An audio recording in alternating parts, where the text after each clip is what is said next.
I've had it with being broke, and I've had it with lying. I've had it with being embarrassed over not having any money in my pocket. I promised myself that day that this would never happen again. I picked a day and an amount, and I said, I'll never carry less. It was one of those reasons that still affects my life after all these years. So I now carry a few $100s in my money clip. I do that for two reasons, I guess. One reason is the way it makes me feel. That special feeling of having plenty. Mr. Shove said to me, the first $500 you earn, put into your pocket, not in the bank. It feels much better in your pocket than it does in the bank. I've found that's true. But I also carry plenty in case I bump into another Girl Scout who's selling cookies. I'm ready. I remember walking out of the bank one day in Northern California where I lived at the time, and there were two little girls selling candy right outside the bank for some girls' organization. The first little girl walked up to me and said, Mister, would you like to buy some candy? I said, I probably would. What kind is it? She said, it's almond roca. I said, that's my favorite. She said, wonderful. I asked, how much is it? She said, it's only $2. I thought, it couldn't be. Still $2 after all these years? I couldn't help remembering the Girl Scout and the cookies. I said, how many boxes of that candy have you got? She said, I've got 5. And the other little girl standing there, she was selling candy too. I asked, how many boxes do you have? She said, I've got 4. I said, that's 9. I'll take them all. They said, really? I said, yes. I've got some friends, so I'll pass some around. They got so excited, put all this candy together. I reached into my pocket and gave them $18. Now, when I've got the candy and they've got the money, that first little girl looks up and says, Mister, you are really something. How about that? Can you imagine only spending $18 and having someone look at you in the face and say, you are really something? Now you know why I carry heavy. I'm not going to miss those chances anymore. It was a small goal, just a few $100s, but it had a big effect on my life. I have a dear friend, Robert Depew. Bobby used to be a school teacher in Lindsay, California, the olive capital. After he taught school for several years, he became a little weary of teaching and decided to get into sales. One day, without telling anyone, he quit his teaching job and jumped into sales. When he did, his brother poked fun at him. His brother said, you're going to go right down the drain.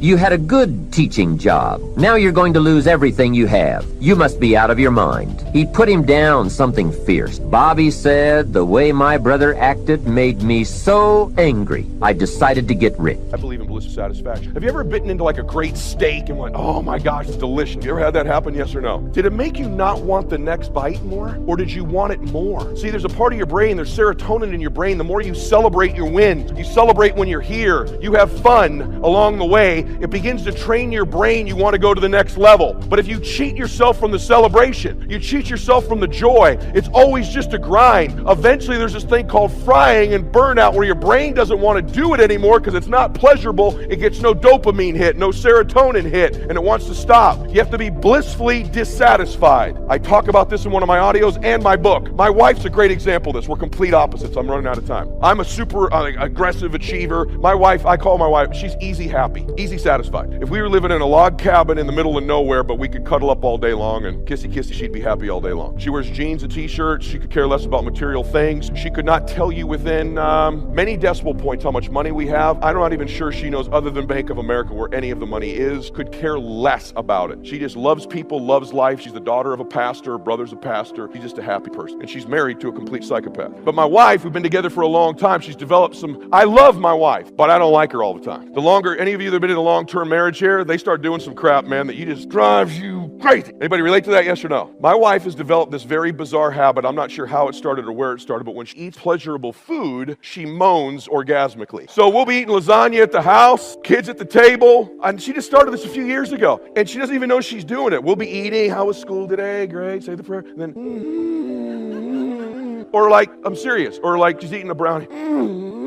I'm like, that is so weird. Stop it in front of the kids. What is wrong with you? She's like, what am I doing? I'm like, I don't want to even tell you, but like, it's really uncomfortable. Stop it. She's like, it tastes so good. I'm like, babe, we got it. Stop. But she doesn't know she's doing it. So my son's birthday happens. We're at this restaurant and she's hot. My wife's super hot, right? And I say that being married a long time, she's hot, dude. And so we literally walk into this place and there's some dudes checking her out, and I'm Italian, and I was in a bad mood, and you shouldn't look at my wife more than about one time, right? So these guys look at me, and my kids know, now that I've become a public person, I've gotten better at this stuff, but like, you get to look at her once, maybe twice. You turn around with a whole table full of people and come slap the shit out of you, right? Excuse my language. So these guys are looking at her a little bit too long, and they're on the edge. They didn't know it, but they're about to get slapped. They didn't, you know what I'm talking about, guys, right? They didn't know it, but it was getting close. You do it again, I'm gonna smack you. Sure enough, we're at their table next to them. Her steak comes, takes the first bite. They're like, oh! I can't even blame them. I'm like, stop it. She goes, what, am I doing it? I'm like, yes, you're doing it. My daughter's like, Mom, you're doing it. Sure enough, a few minutes later, I'm like, this is embarrassing as hell. I can't even go slap these guys. These dudes are literally losing their minds, right? So we leave the dinner, we get home, we're getting ready to do what married people do after a night out. She's in the bed, and I go, hey, you know what I'm gonna do? I'm gonna go upstairs and grab a steak. And I'm throwing this thing in this bed with us, because I've never heard you make these kind of noises before. So we're throwing this steak in the mix, right? She's like, and she literally says to me, she goes, it's just so blissful. And I'm like, that's a training, because I'm dissatisfied and you're blissful. And I'm gonna tell you something, there's a lot of validity. You need to learn to be in bliss as you're dissatisfied. That bliss will cause you to want to take next bite, next haul, next finance. At that same dinner, my daughter said to me, hey Dad, my daughter's pretty, like she's like me. My son's a sweetie like his mom. My daughter goes, hey Dad, what's up with the midlife crisis? You saw the video, I go, midlife crisis? What are you talking about? She goes, come on, social media, you're growing the beard out, the tight t-shirts, you're going through a midlife crisis. And I go, you know what, you're right, I am. Here's what you don't know. I was going through a young life crisis. When Daddy was 20 years old, I was going through a crisis to get to the next level at 21. I was going through a crisis when I was 28 to be better at 29. I was in a crisis when I was 35 to be a better version of me at 36. And guess what, boo? When Daddy's 55, I'll be in another crisis before I get to 56. And that's a fact. Anybody that knows me, if you want to adopt one of my personality traits, I'm in a crisis to get to the next level. So what do you do when you're a doctor and you can't check in your own hospital? What do you do when you're walking around acting like you can't catch the flu? You don't get tired. You don't get burnt out. You don't have mood swings. You and her don't have an argument. Your kids are perfect. You phony. That's a lie. You can't raise perfect kids. It don't happen. You don't have perfect relationships. It don't happen. My teeth bite my tongue sometimes. They're in the same head.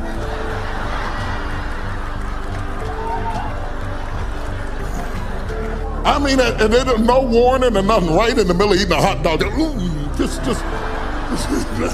Dang. Next time y'all gonna argue, would you send out a memo or something? Because y'all are supposed to be in agreement, bless God. We're supposed to be in agreement. We're supposed to touch and agree on this hot dog.